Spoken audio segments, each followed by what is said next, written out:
এটা হচ্ছে chicken তাইপো।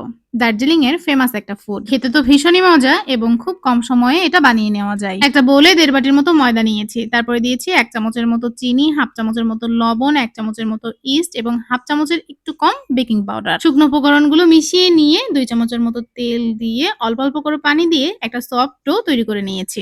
Do এর গায়ে একটু তেল মেখে ঢাকনা দিয়ে ০.৫ ঘন্টার জন্য রেস্টে রেখে দেব।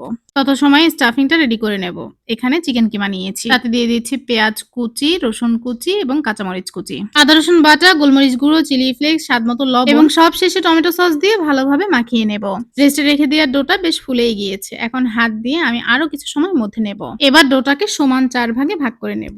এখানে আমি ৪টা টাইপও বানাবো। এবার ডোটাকে হালকা হাতে চাপ দিয়ে লুচির সমান যতটুকু হয় ততটুকু করে নেব। তবে এই পর্যায়ে আপনারা চাইলে বেলেও নিতে পারেন। তবে ডোটা এতটাই স্মুথলি মাখা হয়েছে, এটা হাত দিয়েই করে নেওয়া যায়। রুটির ঠিক মাঝখানে চিকেনের স্টাফিংটা দিয়ে ওপর দিয়ে ডিম দিয়ে দেব এবং এভাবে এটাকে র‍্যাপ করে নেব। মুখটা ভালোভাবে বন্ধ করতে আপনারা চাইলে একটু পানিও ব্যবহার করতে পারেন। সবগুলো বানানো হয়ে গেলে রেস্টে রেখে দেব ১০ মিনিটের জন্য। তারপর একটা স্টিমারে অয়েল ব্রাশ করে নিয়ে এভাবে এগুলোকে দিয়ে দেব। তারপরে ঢাকনা দিয়ে ২০ থেকে ২৫ মিনিট স্টিম করে নিলেই হয়ে যাবে মজাদার টাইপো। নিচের সাইডটা প্রায় ১৫ মিনিটের মতো ভাপিয়ে নিয়েছিলাম। তারপরে উল্টিয়ে দিয়ে আরো ১০ মিনিট ভাপিয়ে নিয়েছিলাম। পরিবারের সবাই মিলে সন্ধ্যায় গরম, গরম টাইপো এনজয় করছিলাম। আপনাদের দেখায় এটার ভিতরটা ঠিক কেমন হয়েছে।